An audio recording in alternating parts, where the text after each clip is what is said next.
C'est avec grand plaisir que j'accueille autour de cette table le docteur Sophie Paul Jean-Jean. Bonjour. Bonjour docteur, avec votre micro si vous voulez bien. Pardon, bonjour Fabien. Merci d'être là. Vous allez dans quelques instants nous faire votre présentation sur un sujet d'importance et d'actualité d'ailleurs, puisque au cœur de ce prix d'Amérique, il y a eu une actualité assez dommageable, puisqu'on se passe d'un des meilleurs chevaux français, un des meilleurs trotteurs.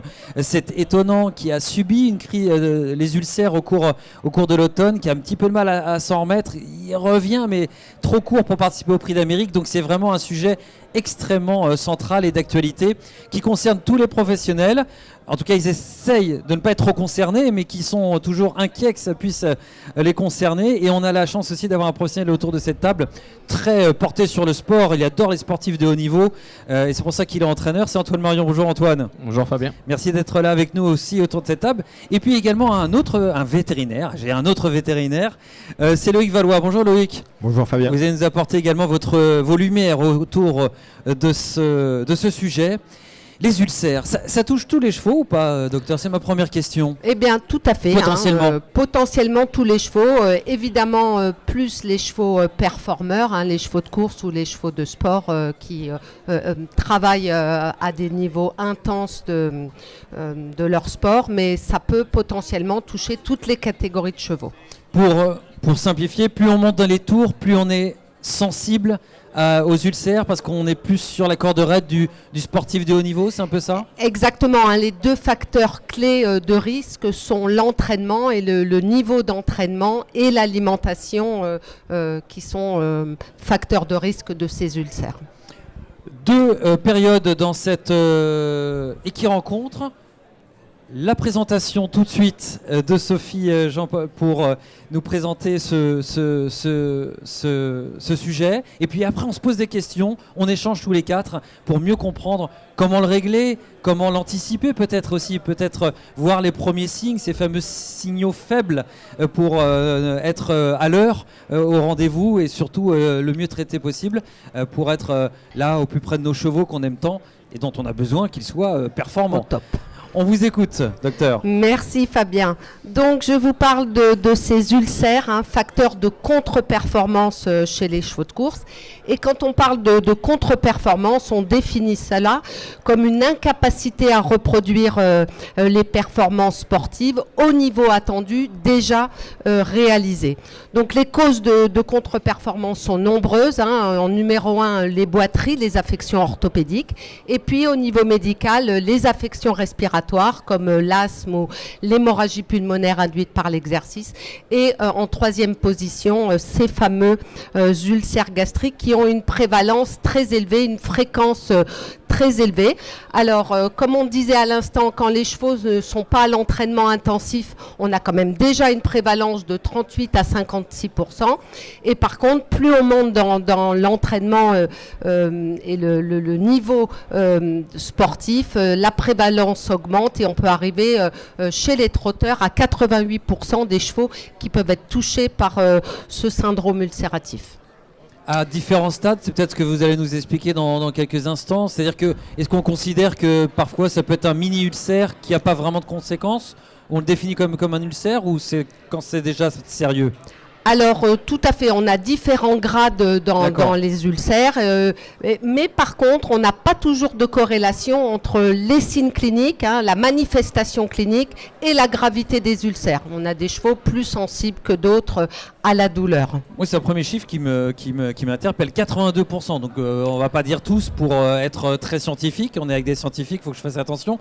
Mais moi, j'ai envie de dire presque tous, quoi. Oui. Oui, mais on va le voir, parce que mon premier point, c'est vraiment pourquoi le cheval de course est prédisposé aux ulcères et effectivement le trotteur au travail cumule les facteurs de risque. Alors tout simplement parce que on prend un animal qui physiologiquement est adapté à vivre dehors et à manger 16 à 18 heures par jour.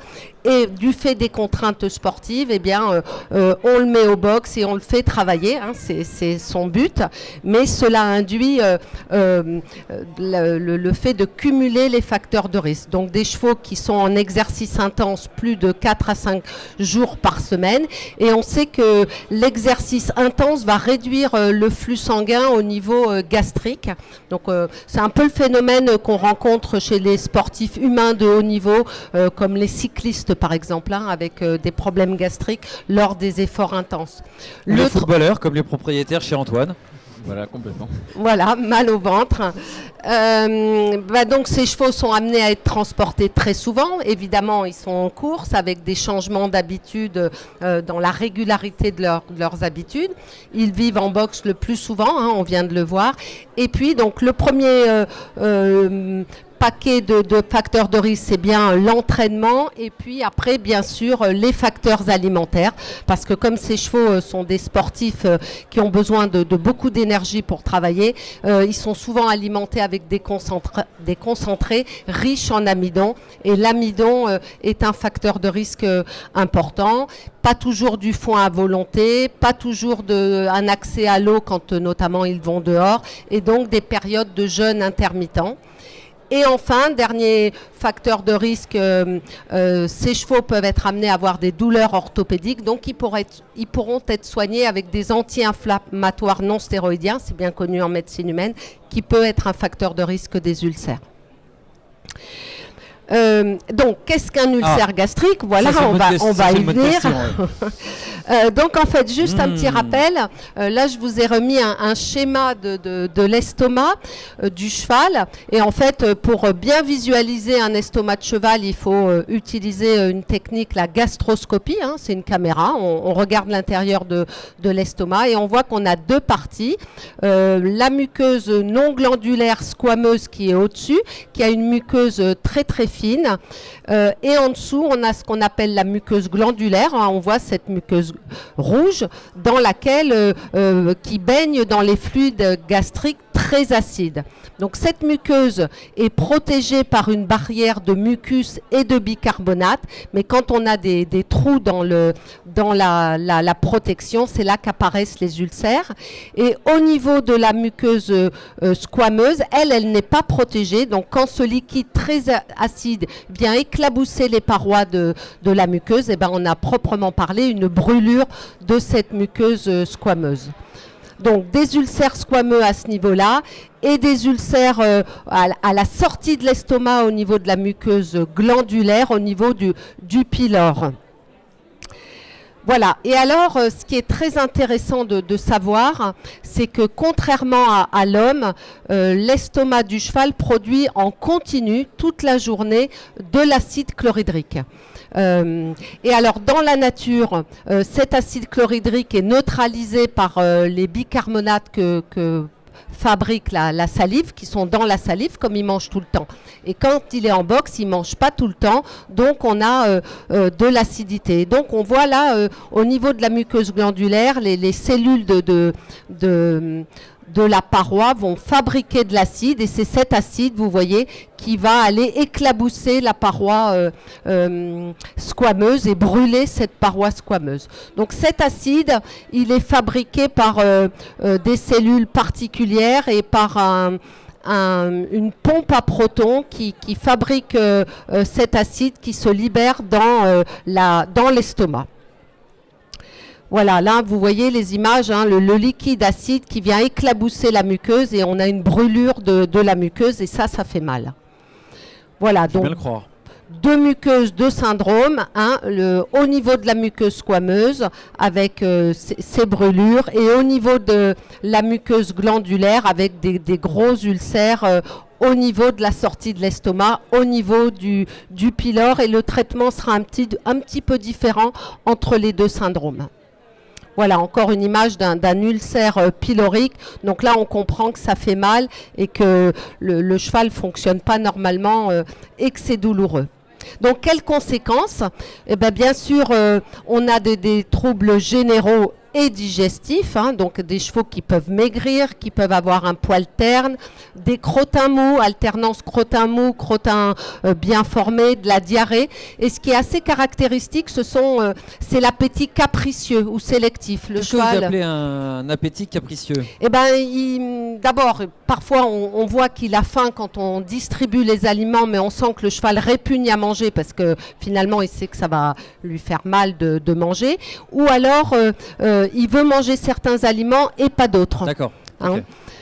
Et puis bien sûr les coliques, notamment après les repas. Une fois qu'il a mangé, eh bien, la douleur se réveille au niveau de l'estomac. Donc ça, c'est les signes digestifs et généraux. Et puis bien sûr, cette douleur se répercute et donne des troubles comportementaux avec des chevaux qui sont nerveux, un peu d'agressivité, de l'irritabilité. Ils peuvent développer des tics, hein, comme tics à l'air pour un petit peu gérer leur stress.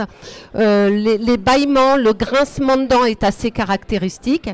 Et on sait que dans ces histoires de douleur viscérale, on va avoir une douleur référée, une douleur projetée au niveau cutané. Donc on va avoir des chevaux qui sont très sensibles au niveau de la peau, notamment au sanglage ou au pansage, du fait de cette douleur stomacale. Antoine, au quotidien, on est auprès de nos chevaux, auprès de nos compétiteurs. On regarde tous ces signes, hein, dès qu'il y a un truc qui tourne pas rond, on se demande, et c'est là où l'entraîneur se dit « Oula, il faut que je sois très attentif ». Mais oui, complètement. Voilà, quand on est apprenti, c'est une des premières règles qu'on nous apprend, c'est de regarder si justement notre cheval mange bien ses rations, s'il n'en laisse pas, s'il n'arrive pas des fois à certains moments à baver, à saliver un peu anormalement. Et ça, c'est des signes qui doivent nous alerter tout de suite. Et quand on devient entraîneur, on fait de l'hypologie ou pas? On passe à un test d'hypologie à l'école, oui. À l'école? C'est loin maintenant. On va jusque-là ou pas? Non, à l'époque, c'est dommage parce qu'on n'a pas eu la chance d'apprendre justement toutes ces choses-là, mais c'est aujourd'hui un des éléments qui est vraiment les plus importants. C'est bien souvent une explication de contre-performance. Alors on continue de se nourrir de votre savoir. Donc, et puis voilà, donc ce que vous venez de dire, Antoine, hein, tous ces signes et ces douleurs, finalement, sont responsables d'une certaine partie de la contre-performance ou défaut de performance avec des chevaux qui répugnent à travailler. Et alors, attention, on parle parfois d'ulcères silencieux parce que ils expriment pas facilement, pas toujours tous ces signes, et vraiment d'aller rechercher les ulcères gastriques quand on a un cheval contre-performant, c'est vraiment important. Et puis en plus, ces signes-là, Loïc, ils peuvent dire autre chose, non? Enfin, il y a des signes communs. Je suis complètement d'accord. Non seulement les signes sont peu spécifiques, mais ensuite, dans l'accompagnement du cheval athlète, très souvent, le cheval est d'abord contre-performant avant d'exprimer des signes. Et donc, le plus important, c'est de rester vigilant sur le fait qu'un cheval qui est attendu comme étant en bonne santé, qui fait une mauvaise course, il y a quelques points clés à vérifier quand on accompagne les chevaux athlètes au quotidien. Et voilà, les problèmes pulmonaires sont un peu plus fréquents que les problèmes d'ulcères. Mais derrière les problèmes pulmonaires, il ne faut jamais oublier que même si le cheval a tendance à pas trop mal manger, s'il mange mal et qu'en plus il est contre-performant, il faut rapidement aller vers les hypothèses d'ulcères, lancer les diagnostics pour essayer d'enquêter au plus près de cette maladie, parce que c'est une maladie qui est sournoise et on peut avoir pendant très longtemps des chevaux qui n'expriment pas leur potentiel, justement à cause de ces ulcères qui sont, comme dit Sophie, silencieux. La science progresse, mais il ne parle pas encore. Hein. Non, nos chevaux. Dernier petit point, voilà, c'est intéressant. Oui, est-ce que c'est grave, docteur? C'est pas toujours simple, mais enfin, il y a des règles de base à respecter que vous connaissez tous, hein, bien sûr. Donc, le mantra pour soigner, alors je me permets de commencer par les traitements médicaux, mais je sais que les traitements environnementaux, l'alimentation, c'est le plus important, et on va en reparler. Hein. Donc, on a vu, c'est cette acidité qui provoque les ulcères. Donc, pour les soigner, pendant la période de traitement, il faut supprimer l'acidité au niveau stomacal. Donc, on a vu tout à l'heure, hein, c'est cette fameuse pompe à protons qui fabrique l'acide chlorhydrique qui arrive dans l'estomac. Donc, on va donner des médicaments qu'on appelle les inhibiteurs de la pompe à protons qui vont bloquer ces pompes à protons, et donc la sécrétion d'acide se sera annihilée et donc l'acidité va disparaître dans l'estomac et donc les lésions ulcératives vont pouvoir cicatriser. Et puis évidemment, on peut associer ça, notamment pour les ulcères glandulaires, à des pansements gastriques pour protéger ces ulcères. Tout ceci prescrit par notre vétérinaire préféré. Tout à fait. Tout à fait, et en général après une gastroscopie, cet examen dont je vous parlais tout à l'heure, pour aller vraiment visualiser la gravité, la localisation des ulcères et donner le traitement adéquat. Non, Loïc, si tu veux rajouter un petit mot. Complètement d'accord avec cette partie médicale qui est vraiment à considérer cheval par cheval après un diagnostic. Et je pense qu'on va y venir juste après, mais sur la partie ulcère, il y a aussi les parties environnementales pour essayer de les éviter ou de les prévenir. Parce que là, on est dans une partie après l'incendie, si vous voulez. Les médicaments sont un peu comme un pompier avec une lance à incendie qui viennent éteindre le feu dans l'estomac. Mais l'intérêt pour le partenariat cheval-entraîneur vétérinaire, c'est d'éviter justement que l'incendie se déclare pour ne pas avoir de contre-performance. Donc voilà, pardon. Non, je vous en prie. On peut y venir et puis Loïc, tu pourras développer. Donc l'idée sur des chevaux qui sont susceptibles à ces ulcères, c'est de les laisser se reposer au moins 2 jours par semaine lors des périodes d'entraînement, planifier des périodes régulières de repos et notamment quand ils sont sous traitement anti-ulcéreux, il faut vraiment réduire l'intensité du travail et minimiser les changements de gestion, les situations stressantes. Et puis j'aurais pu commencer par là. On l'a vu au tout départ, le cheval est un herbivore qui devrait vivre dehors. Donc plus on peut les mettre dehors à manger de l'herbe une grande partie de la journée, ou tout au moins les mettre largement au paddock, ça va favoriser la cicatrisation et la prévention des ulcères.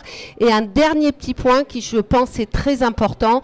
On a vu, c'est ces liquides acides qui sont au fond de l'estomac, qui vont aller éclabousser les parois lors du travail. Donc il faut absolument que les chevaux ne travaillent pas le ventre vide et leur donner un peu de foin qui va collecter sous ce liquide acide et le permettre de rester au fond de l'estomac.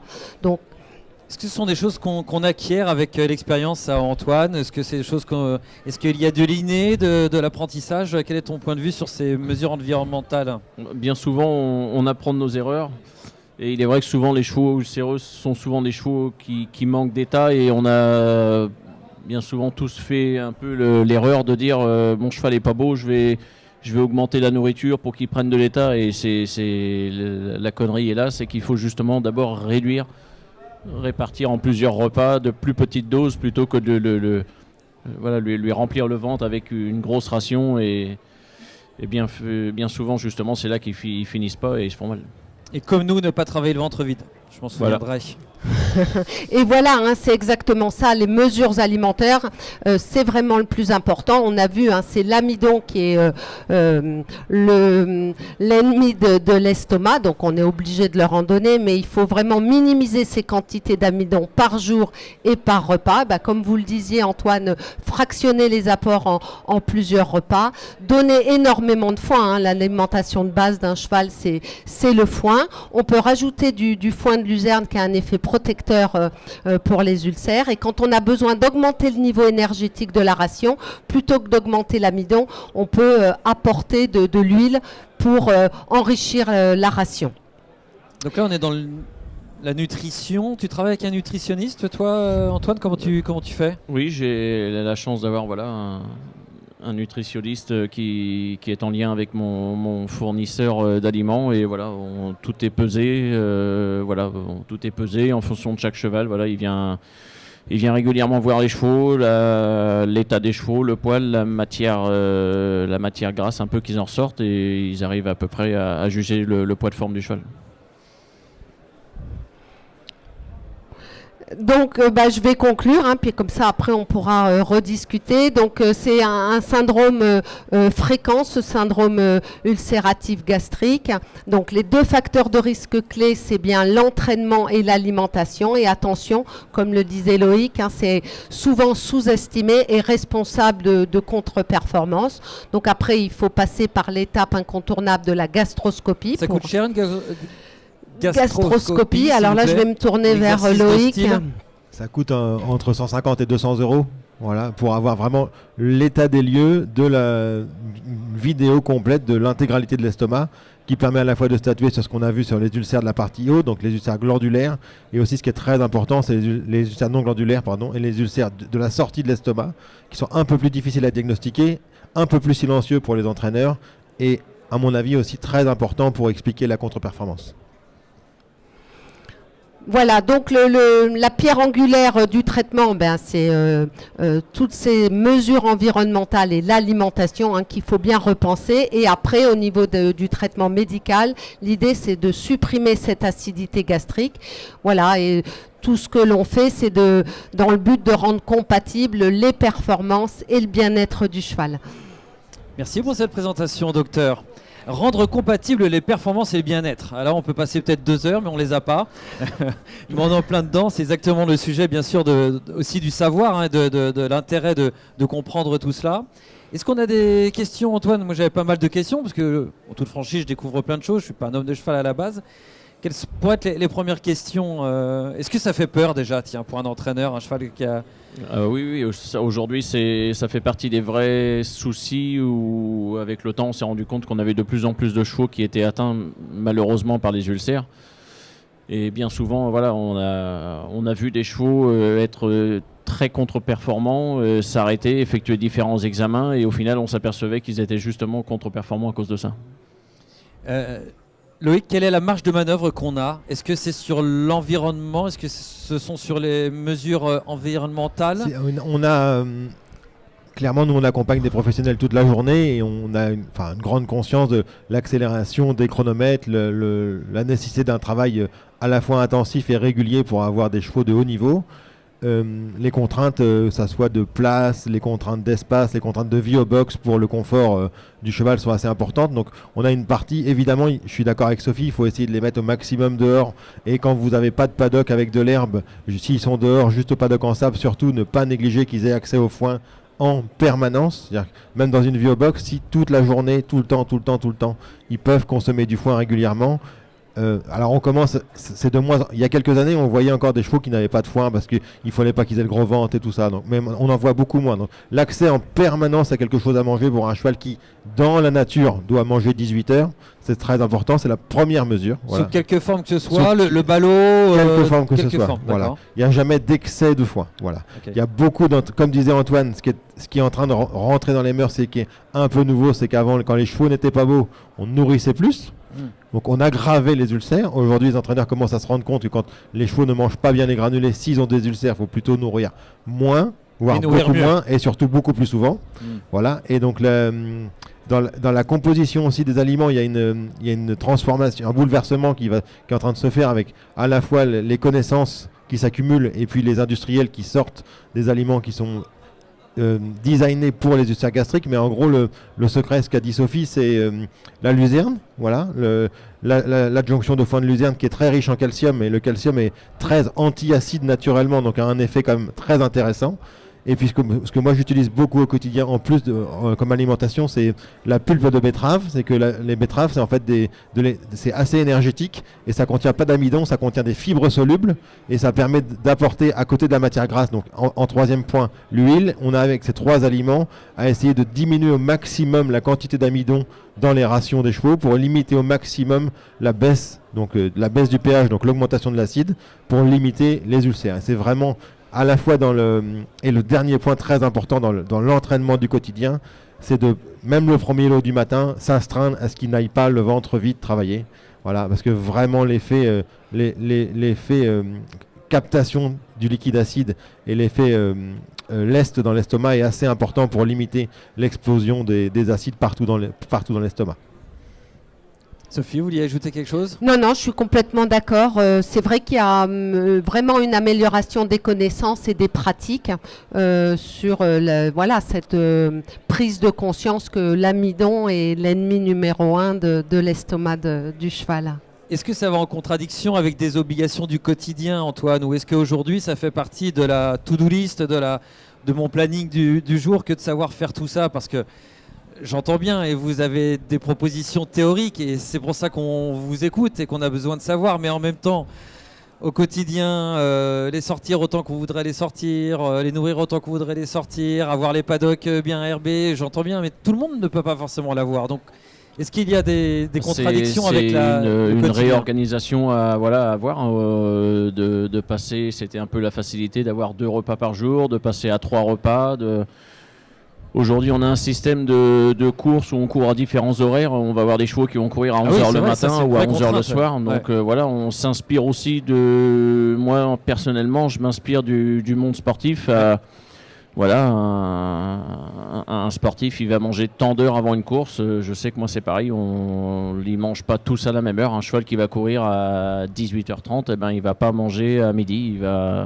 On calcule le repas est prescrit en fonction de l'heure de la course pour qu'il puisse arriver avec tout ce qu'il faut. Vous recommandez ça, par exemple, le principe de la collation, comme on connaît dans les sportifs de haut niveau? Je recommande pour les camions, surtout sur ceux qui ont des grands transports, voilà, de bien laisser accès au fourrage pendant le transport, ce qui a un effet quand même préventif du stress, voilà, déjà le déplacement, le fait de changer d'endroit. Il y a des chevaux qui sont très calmes, d'autres qui sont un peu anxieux. Déjà le fait de manger détend les chevaux déjà dans le transport, ça leur évite de faire course dans le camion, et puis ça tamponne l'estomac tranquillement. Je dis pas de donner des grands repas, mais juste de donner un peu d'accès au fourrage pendant le transport, voilà. Et oui, moi je prescris assez facilement des collations à l'arrivée aux courses, surtout quand on a eu des grands déplacements. Et alors, tu mouilles ton foin ou c'est la question? Parce qu'après, on a les problèmes respiratoires. Alors, dans une vie rêvée, évidemment, on utilise le maximum de foin dépoussiéré ou de foin mouillé ou de foin sous forme d'enrubanné pour limiter les poussières. Mais si on veut déjà sécuriser la partie gastrique, déjà, c'est de l'accès régulier aux aliments. Voilà, c'est vraiment la clé du cheval qui doit manger pas beaucoup très longtemps, voilà. Et j'utilise aussi dans les transports et même au box les chevaux qui mangent très vite et qui, pour les occuper plus longtemps, j'utilise des feeders qui, même pour les granulés, leur permet de manger tout doucement et d'étaler la prise de granulés. Et ça a quand même un effet sur le comportement, sur le stress, sur l'alimentation, qui me paraît aussi intéressant dans la gestion. Parce qu'on n'a pas trop parlé du facteur stress, mais tous les entraîneurs savent bien que les chevaux qui font des ulcères sont aussi des chevaux qui ont tendance à être beaucoup plus stressés. Dans l'inconscient collectif, moi, le BA que je suis, tout de suite, je pense ulcère, stress. Quoi. Ça me paraît totalement il y a aussi totalement connecté. Aussi trouver des moyens pour détendre les chevaux. Voilà. Mais même pour qu'ils courent bien, en fait, ces chevaux stressés, on doit trouver les entraîneurs travaillent tous les jours pour essayer de les calmer, de les détendre. Et l'alimentation fait partie d'un très bon moyen de se détendre. Pour se détendre, il y a également la lecture de notre journal quotidien et il y a, pourquoi pas, de découvrir nos équirencontres. Merci beaucoup. Le mot de la fin peut-être pour vous, docteur? Et ben voilà, se souvenir que le cheval, c'est un herbivore qui mange logiquement toute la journée, qui salive et donc respectons la physiologie de nos chevaux. Merci de nous avoir suivis dans ces équirencontres. Merci à vous, docteur Sophie. Merci beaucoup, Loïc. Merci, Antoine, de ce témoignage et des questions pour en apprendre plus. Merci de nous avoir suivis pour ces équirencontres. Un prochain rendez-vous, on évoquera cette fois la résistance aux vermifuges pour les jeunes poulains et pouliches, pour nos petits poulains et nos petites pouliches dans les prés. Merci à tous. À très bientôt pour un nouveau rendez-vous des équirencontres.